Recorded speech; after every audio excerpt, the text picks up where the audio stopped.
Myrla and Gil, y'all. What's up, everybody? I am TammyTalks. Thank you to everybody that tuned in last week. Be sure to like, subscribe, share, leave a comment. Let's get right into it, y'all, because I got all the notes for them this week, because it's a lot. So I like that they've started off this episode by talking about finances. So they are both going through and trying to create a pseudo budget of what they would need to pay, and how they're going to factor that in between, combine. I guess not combining their expensive together, but just seeing what all they need to pay, because in Myrla's mind, they're going to be purchasing a house together or moving into a house. So they start off by showing each other their bank account and savings accounts. So, what I gathered from this exercise, well, Myrla stated that she does not have debt. She says she pays her credit cards off in total at the end of every month. Kudos to you, girl. Kudos to you. Whereas Gil's broke ass made it seem, I don't think Gil has a savings account. And I say that because if you have to preface something before you show it, because Myrla was like, okay, you want to see my thing? Okay. Boom. Like, Myrla was like, boom, let's do it. Like, she was quick with it. Gil was like, okay, because, so money is over here. You don't have no savings. Just call it, like, say it like it is. So I didn't understand the idea of him saying that he sends money back to Colombia and it's in an account there that he can't touch. So unless I misunderstood that part, is he saying that he can't touch that money, or is he saying that he sends that money to family overseas? Nonetheless, the face that Myrla made and said, so I guess we can't get a house. She did not look pleased. So, in her mind, they were gonna, start saving. She was thinking that they would be able to pull from their savings together to, pull that money together and buy a house. They're not able to because Gil don't have no savings. So she's saying it's gonna take longer for them to get that money together. Now, what I want to say this, Gil. Now you done saw how much she made. You were more than impressed with her savings. She told you she does not have debt because she pays off her credit cards at the end of every month. I don't want to hear nothing else. Nothing, nothing else about what she spends her money on. Because now the money jokes are going to fall extremely short, right? Because you can't make these jokes anymore about how much she spends and worried about how much she saves, because her savings is bigger than yours. I'm so sick of Gil. I am so sick of Gil. So the guys all get together and they're talking, about what's going on in their marriages. And Gil talks too much. So Gil has said once again how Myrla has not kissed him, right? But then he turns around and says that it's not a big deal to him. Yes, it is. Yes, it is. Don't do that. Because you bring it up in every confessional, you bring it up in every group setting, you bring it up to her, and you've brought it up in every counseling session with Pastor Cal so far. It bothers you. It bothers you. Myrla has said that she moves slow. It's clear that she likes you. Y'all seem to have a good bond, a good whatever going. While I do think that she could have at least kissed him at the altar, it's in the past now. It's in the past. Get over it.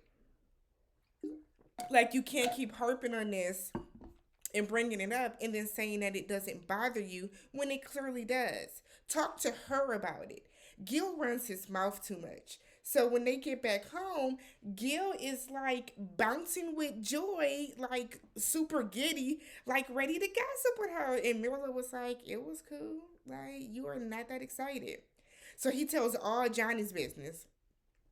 Couldn't wait to tell all Johnny's business. And I think Gil did that because he was just excited that he felt like someone's marriage was going worse than his. Because in his mind, it's not going the greatest because we're not being like, to him, they're missing that intimacy factor. So to hear that Johnny is like ready to, run, like literally run away from the marriage, like Gil just couldn't wait to say it. And I think he thought that Myrla was going to gossip back with him. And she was just like, oh, okay. We're not there yet, Gil. Like, you and Myrla are not at that point yet where y'all are going to be able to sit and gossip with each other. You know what I mean? Like, y'all ain't there yet. On top of that, worry about your own marriage.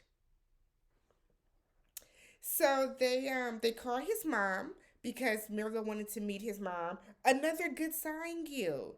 Like, she likes you. She's invested. So Gil's mother was not at the wedding. They did a flashback, and it looks like Myrla did not realize his mom was not there, but his mom sent a audio message. So they FaceTime her, and it seemed like it was going good until Gil like took over the conversation and was like, "Yeah, she hasn't kissed me, and she's bougie, and it's like, come on, Gil, like." The bougie, the high maintenance jokes, they're not landing no more because it's like you're harping on it, and now that we know that your wife, because you told us it's in a different tax bracket than you are, it comes across as resentment that she makes more than you do. It comes across as jealousy that you don't make as much money as her, whether you're money driven or not. It's giving um inferior. You feel inferior to her because she makes more money than you. And it's something that you are going to have to get over. You're going to have to get over it. You're going to have to get over it. So then he tells Myrla that she's extra. And she's like, extra, like how? And he's rude. And it's like, do you need to look up what extra means in the dictionary? And she's like, give an example. And I feel you, Myrla, because I'm a person too that whenever people tell me, oh, you're extra, or you're this, or you're that, I want an example. I want an example because I feel like if you're able to tell somebody you're bougie, you're extra, you're this, you're that, you should be able to pinpoint and give me a specific example of something that I did or said that made you feel that way. And see, Gil can't do that because I think his whole shtick has been so far, my wife is over the top. My wife is bougie. She's high maintenance. She's extra, and you're starting to really see that it's because she can afford to be that way. I'm like, I don't understand why he's making such a big deal about how many clothes she has in her closet. Every woman has a bunch of clothes. What is like, I don't understand. You didn't buy them? She's not using your money to get them. So I don't understand Gil. I do not understand Gil. He talks too damn much. So they have their housewarming, and their food looked good. It was like fried chicken and macaroni. Like, they food looked the best out of everybody's. And Gil brings up finances again. And it's like, why are you talking about your finances in front of your guest? Ridiculous. And I wrote down, I think Gil is threatened by Myrla having money, and he's disguising it as a joke. So all the times that he's joking about her having too many pair of pants, he's joking about her having this, he's joking about her having that. It's really because it's like, damn, I can't afford to buy her that stuff. You know what I mean? Like in Myrla, I mean, when you're making that type of money, where Myrla's able to buy a couple, I think she buys two or three pairs of Louboutins a year. It's about 3 G's. Like, and that's disposable income for her. Gil can't afford to do that. So I think for him, it's easier to make a joke and try to make light of the situation when it's something that it truly bothers you, and it's something that you have to deal with. It's a you problem, not a Myrla problem, that she makes more money than you. That's why she can afford, that's why she can buy more things. She makes more money. So they're talking to their friends, and he once again brings up the fact that Myrla has not kissed him yet, and basically tells them that, I told her that if we don't kiss within this entire process, then I'm going to ask for a divorce. That's perfectly fine if you feel that way, Gil. But you brought that up because it's like Gil wants everybody to shit on Myrla with him. And when everybody was like, if she moves slow, she moves slow. Like, that's her business. And you can tell that it, like, took him aback. Just like the same thing when he brought up how many or how much clothing she has. And everybody was just like, oh, it's not a big deal. It's like he wants people to kind of gang up on her with him so he feels better about himself. And it's like, what are you doing? So like Myrla's male friend that was there peeped it and was like, let's go outside and talk.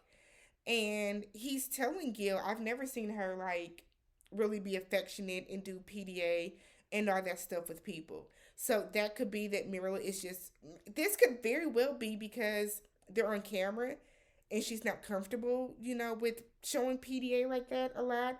Or it could just be she truly just moves slow in a relationship.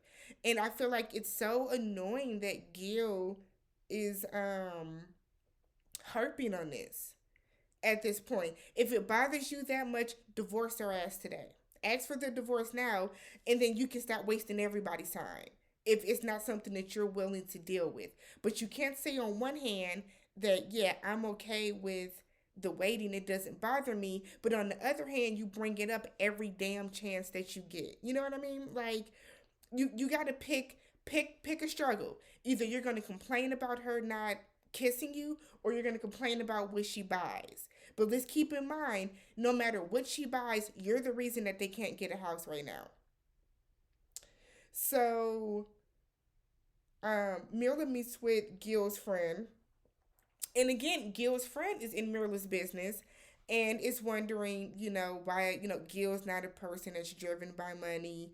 And Myrla's like, I am, because we want to get a house. We want to have kids. We want to travel. We want to do this. All of that costs money.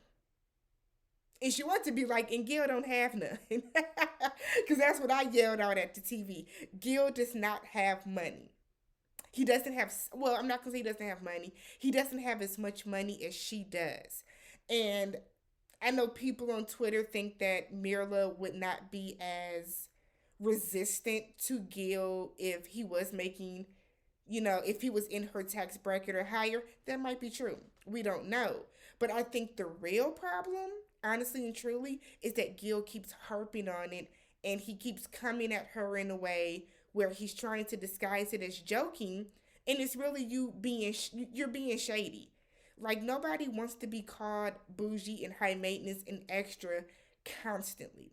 And Myrla's being a good sport with it for now, but eventually, through the course of this 8 weeks, you don't want to hear that shit every day.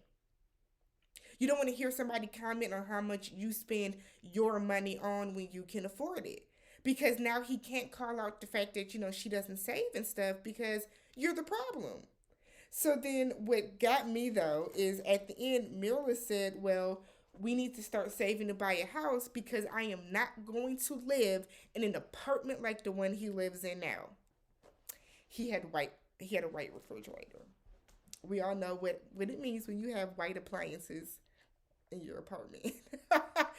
I'm just saying, we all know what that means. I'm not shading Gil. I personally have a stainless steel package, but Gil had a white refrigerator in his apartment. Now, it's fine because Gil is not a person that cares about that kind of stuff, but your wife is. Stay out Myrla's business. Is what it's coming down to. I might be Team Myrla now. You see how you don't ruin the Gil? You don't push me over to the edge now, and you're pushing a lot of people over because you're doing too much. I'm Tammy. Check y'all next week.